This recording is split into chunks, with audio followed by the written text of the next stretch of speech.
So let us now understand the effect of pressure change on equilibrium constant. Last video we discussed about effect of concentration change. Now let us study the effect of pressure change. Alright, now how do you bring about pressure change? If you want to change the pressure, we need to change the volume. It is brought about by volume change. So if I want to increase or decrease, I need to change the volume, and these both are inversely proportional according to Boyle's law. We know this. So suppose you want to increase pressure, that means I need to decrease the volume. Alright, so this is the first point. Second point, this pressure change, when the pressure changes, the effect is seen on the equilibrium constant only on gases. Okay, this pressure changes if you are trying to achieve pressure change by changing the volume, and if only in case of gases this effect is seen. What do I mean is, because gases are they are compressible. So if you can bring about pressure change by changing the volume, you decrease the volume, you bring the piston down, pressure will increase, and that can affect the equilibrium constant. But it is not applicable, not seen or applicable in case of solids or liquids, because they are not compressible. Okay, so this is the second point. Also, even when I talk about gases, pressure change will cause an effective change in the equilibrium constant only when there is a catch here: number of moles of reactants, gaseous reactants and products are different. Okay, because if I have same moles, the reason here is, if I have same number of moles of reactants and products, then what happens? They will always occupy equal volumes. This is something that you had studied in the basic concepts of chemistry, that if you have equal volumes of any gases, they will contain the equal number of moles according to the ideal gas concepts. Okay, so if the volumes are equal, then pressure will also be equal. So no matter a decrease on both the sides, it's going to be the same. So there is no effect of pressure on the equilibrium constant. So what are the conditions? Conditions for, if you want to talk about effect of pressure, it's only applicable for gases because they are compressible. And how do you bring about a change of pressure? By changing the volume. If you want to increase pressure, decrease the volume, and the vice versa. And even if you talk about gases, it's the effect is only seen when the number of moles of reactants and products are different. Like I say, overall I have 4 moles of reactants, 10 moles of product, then it becomes significant. Because if the number of moles on the reactants and products are equal, then they will occupy equal volume according to ideal gas theories. Alright, so that's the reason it is first of all gases, and then it is again there is a condition that number of moles of gaseous reactants and products should be different. Okay, so let us now take an example so that you get this better. So if you have carbon monoxide which is reacting with 3 moles of hydrogen to give you methane, which is a gaseous molecule, plus water, which is again a gaseous molecule. Now all of them are gases, so it's fine. Now if I talk about the number of moles, here overall I have 4 moles, and here I have 2 moles, 1 mole of methane and 1 mole of water. So in terms of volumes, I can say whatever it is, 4 volumes and 2 volumes, because like if I say 4 moles occupy 4 liter, 2 moles will occupy 2 liter. Now what happens? I try to increase the pressure. Okay, let us say I want to double the pressure. Initial pressure was P, I am trying to increase it to 2P. How to do that? For that I need to decrease the volume by half. If the volume reduces by half, pressure doubles because they're inversely proportional. The product is constant, correct? So in order to become, if that becomes half, this doubles. Okay, now what happens? Let us see here whether if you increase the pressure, whether the forward reaction is favored or the backward reaction is favored. Okay, let us try to understand that. Now what happens? If you remember, pressure is N by VRT, and if at constant temperature, this is nothing but concentration. So I can say that pressure and concentration are directly proportional. Where is the concentration more? If you let us say in both the cases you are trying to increase the pressure, but since there is more number of moles, the pressure here will be more. the pressure here will be more and the pressure here will be less. Alright, because the number of moles are, it is like you can visualize that when the volume is, how do you increase the pressure? By reducing the volume. And when you are reducing the volume, the same unit will have more concentration. Correct? So if you are trying to increase the pressure, if you are trying to double it up, then there is more pressure here because more concentration, more pressure. Overall, when you try to increase the pressure, the effect is more in case of reactant and less in case of products. So what it does, this more product has to be brought to a lesser value, because that's what happens in case as per Lee-Shatler. Whenever there is a change, it tries to counteract that change. Okay, so or in terms of concentration, if you want to understand, there is more moles here. Now because I've increased the pressure, there is number of moles in the reactants overall, when I compare, is more here. So it tries to reduce it, so the reaction proceeds in the forward direction. So what happens when you increase the pressure, it tries, in this case it's forward direction, or in general if I have to say, whenever you increase the pressure, the reaction proceeds in that direction where the number of moles is lesser. Alright, so because if you increase the pressure, the effect is seen in the situation or in the case wherever there is more number of moles or concentration is more. So to counteract that effect, it will start proceeding in a direction where the number of moles is less, from higher concentration to lower concentration, because now the pressure has increased here, it has to decrease it. So in this case, because more number of moles are here, it will proceed in the forward direction. But if the number of moles were more here, let us say it was inverted, here it was 2 and here it was 4, then if you increase the pressure, the reaction would have proceeded in the backward direction. Why? It always proceeds in a direction. This is one thing you can remember in general. If you increase the pressure, number of moles, the reaction proceeds in a direction where the number of moles is lesser.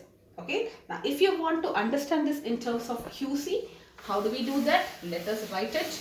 You have your Kc in this case will be equal to concentration of methane into concentration of water divided by concentration of carbon monoxide into concentration of hydrogen raised to the power of 3. Okay, now what happens when you are what happens when the pressure is doubled by reducing the volume? When you increase it, Kc is constant still. I told you Kc will be constant. This might change, but the ratio remains constant. But what happens to Qc? Qc is the constant and it is dependent on the concentration at that particular time interval. Correct? So whenever you are increasing the pressure at that time interval, what will be Qc? Because the pressure is increased, pressure is proportional to the concentration. Concentration also increases by the same amount. Okay, so in this case it is pressure is doubled, so the concentration also doubles here, the concentration also doubles here, the concentration also doubles here, but here it is double, but you have 3 moles of hydrogen, so you can consider it to be power 3, so that becomes 8 here. Okay, if you consider this, it is like you are having 3 moles, for 1 mole is doubled into 2. Okay, so in that way it is raised to the power of 3. And what will it be? 4 by 16. So I can say that what is happening, the denominator, or it is 1 by 4, or in other words the reactants become greater here. So if the denominator becomes greater, Qc becomes less than Kc, and the reaction therefore proceeds in the forward direction, because Qc at equilibrium is always equal to Kc. If it has to achieve equilibrium, Qc has to be equal to Kc, and because the value has now become lesser, in order to match it, it has to proceed in the forward direction. This is one use case. Okay, or let us take an example, another example which is in your book, carbon solid plus carbon dioxide gas, which is giving you 2 moles of carbon monoxide, which is a gas. Now this is a solid, so I don't have to consider this because effect of pressure is not applicable on solids because I cannot compress it.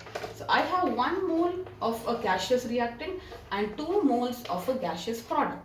And let us say I do the same thing, I increase the pressure twice by reducing the volume to half. Now what happens? There is more pressure where? There is more pressure here. So the pressure is more here in comparison with the pressure on this side. because when I double it, this also gets doubled, this also gets doubled, but because I have more moles here, the pressure is more. So the where it tries to, again, when you increase the pressure, it tries to go in a direction where the number of moles is less. I've told you this as a catch, or blindly if you want to remember it. Whenever the pressure is increased, the reaction favors in the direction wherever the number of moles is decreasing. So it is decreasing in this direction, so backward reaction is favored. Okay, so this is about the effect of pressure.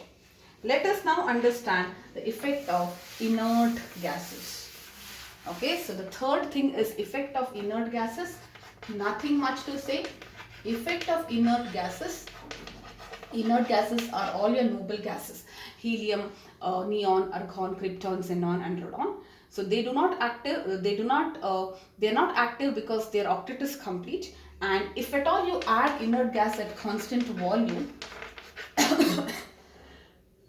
because only at constant volume pressure is proportional to concentration, then if it was a normal gas, then obviously constant. If it's a normal gas, then obviously there will be significant change in pressure. But since it's an inert gas, there will be no change because they do not react at all. See, if you have to increase pressure, they have to start mixing, they have to start contributing. Their partial pressure has to be added to the pressure of the mixture. Okay, but here they do not react, so they do not contribute. So no change in pressure, therefore no change in equilibrium constant. Okay, that means it is not getting affected at all. It will not even try to. Equilibrium is there. You add or you do anything, you add a inert gas, you subtract, or subtraction here it doesn't make sense, but suppose you have added and then you have removed. Whatever you do, the equilibrium is maintained. It will not affect the equilibrium like in the other cases. Okay, so nothing much here. So three things we have done: concentration, pressure, inert gas. Now let us do effect of temperature. Effect of temperature on the equilibrium constant. Okay. Now before I do temperature, one important thing I want you to, again I'm repeating this. So whenever we say we change in pressure, volume, that is you change the volume to achieve pressure, or you change in concentration, what gets affected? QC gets affected. QC is affected, but Kc is always constant. So the concentration gets affected. At equilibrium, you're adding something. So whatever is added, it tries to remove that, and the reaction proceeds in that direction, according to Le Chatelier's. But the overall effect of the Kc is undisturbed. Okay, what is Kc? Ratio of product. What is Kc? Let me write it here. Concentration of product by reactant. Now let us say it had one value. Let us say it was 10 here, and how did I get this 10? Maybe it is 10 by 1, for example. If it was 10 by 1 at equilibrium. I have done this, but again I am repeating so that it is very clear to you. Okay, so at equilibrium, let us say product was 10 and the reactant's concentration was 1 and it was constant. You waited for 5 minutes, the concentration did not change. That means the state is in an equilibrium. Now you are trying to disturb it. Let us say you are adding more reactants. Let us say you are changing this to 5. You have added some more reactants initially. Initially I am saying, okay, this is initially. So I am adding few more reactants after equilibrium is set. Now what happens? The system was in an equilibrium. Its equilibrium is now disturbed because you have manipulated the reactants. You have added some reactants. So what the system will do? It has to counteract. So it will try to consume the reactant. So the reactant concentration has increased. So it has to make sure that effect is gone. So that new thing was added has to be removed. And how does removal happen in case of a reaction? The reaction has to proceed in a direction so that whatever is added is removed. So what happens here? The reaction is now proceeding in the forward direction. You add a reactant, it proceeds in a forward direction. So whatever 5 you add, it starts reacting. The concentration becomes lesser and lesser. Maybe this becomes 3, for example. Alright. So if it is becoming 3, the concentration of products, because now the reaction is happening. Earlier it was stationary at 10.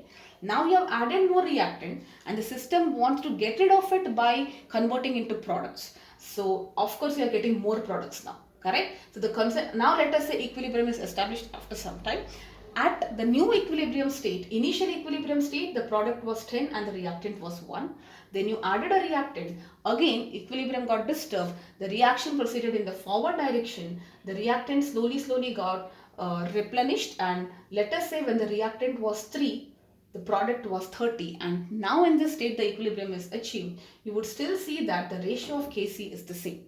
So if I say whenever there is a new equilibrium established, Kc is the same, the product concentration and reactants concentration might vary, but overall Kc will be the same. Okay, so that's what I want you to understand. Okay, so but now what happens when you change in pressure?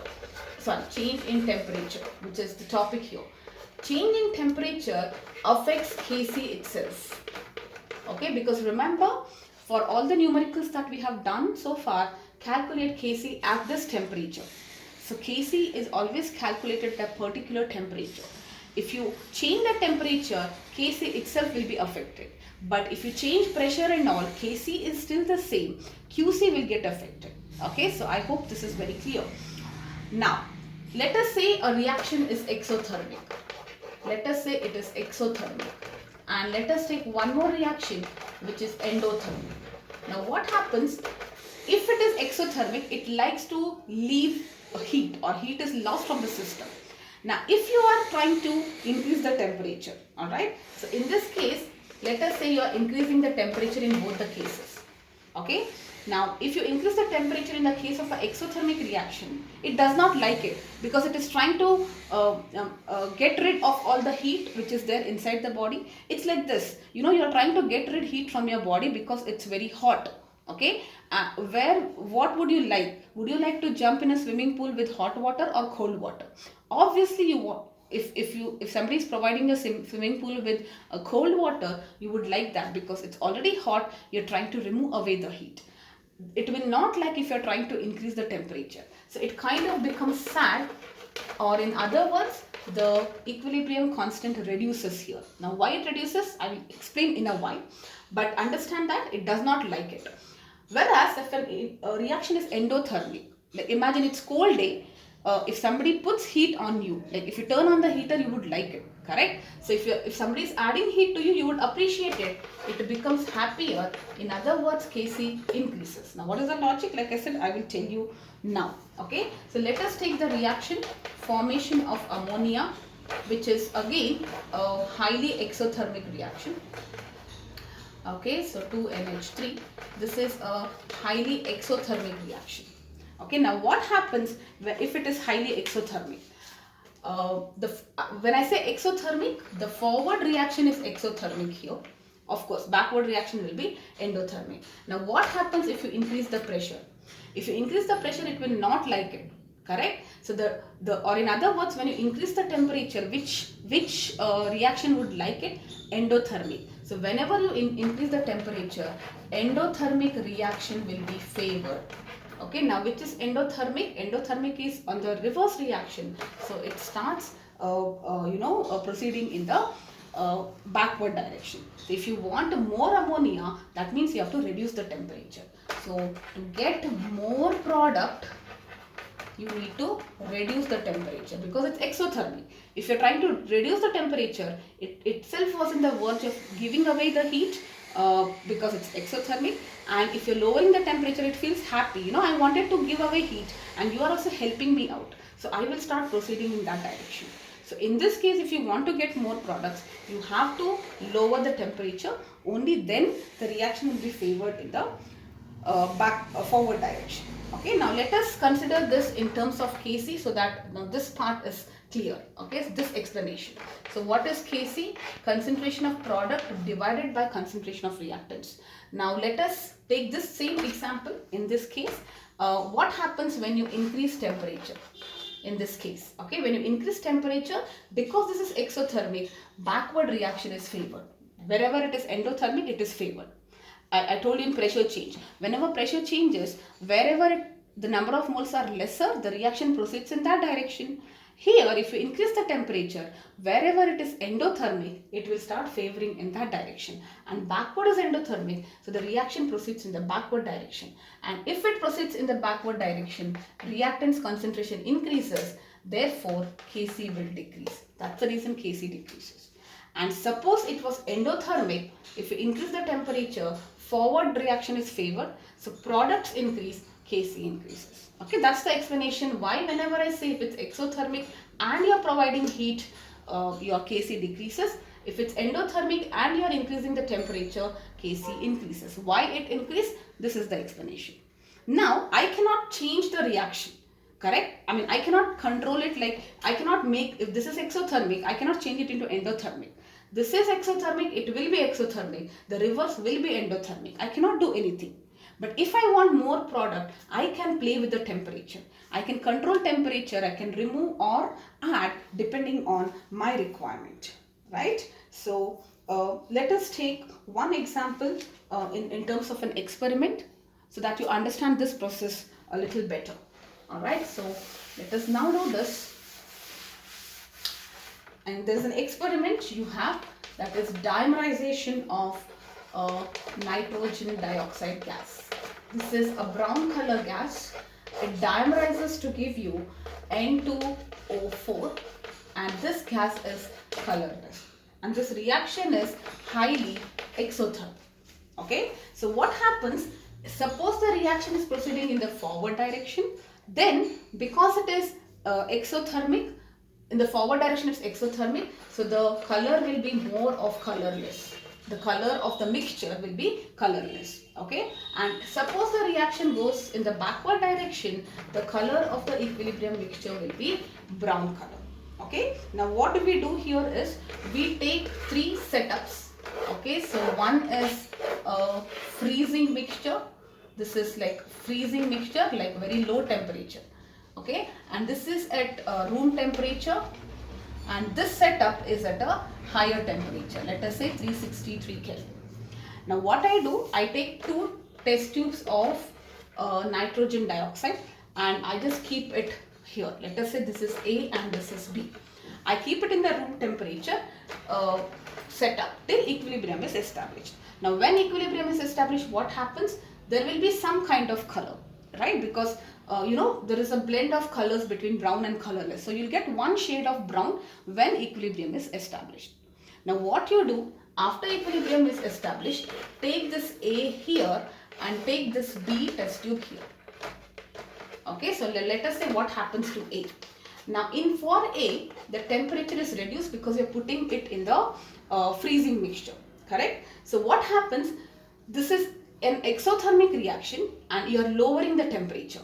If you are lowering the temperature, it is helping, you are helping it out. So obviously forward reaction is favored and the mixture becomes colorless.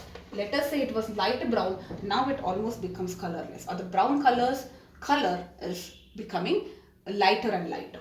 And the test tube in B, where the temperature is higher, it was exothermic and you are increasing the temperature. It doesn't like that because it was trying to shed away something and you're providing more heat. What happens? The reaction proceeds in the backward direction and the color is becoming more and more brown. Okay, so this was an example, experimental verification of temperature effect on equilibrium, where you can see the color change. A similar example is given for an endothermic reaction. So the example here is cobalt hexahydrate. Cobalt hexa, this is 6 hexahydrate ions. So this is 3 plus in the aqueous condition plus HCl aqueous ions to give you cobalt tetrachloride. Okay, Cl4 2 minus. So this is cobalt tetrachloride ions. So this is cobalt hexahydrate ions, cobalt tetrachloride ions. This is pink in color and this is blue in color. Alright. Now what happened? This is an endothermic reaction. This example was exothermic. The forward reaction is endothermic here. Okay. Now at room temperature, what happens? Let us say there is some shade, some color. Alright. Maybe more in the bluer side because forward reaction is favored. Some shade of blue you will get at room temperature. Now, when you cool it, when the temperature is reduced, because it is endothermic, it does not want to go in the forward direction. Endothermic is absorbing heat and you are removing heat. So backward reaction is favored and the color changes into pink. And suppose you increase the temperature, the color changes into blue. This is another example. Experimentally, how do we verify the effect of temperature? Okay, now the last point is that I think I will do it in the a separate video because it's already becoming it's a slightly longer video. So I will stop this here and we will continue with the effect of catalyst, which is the last part in the next video.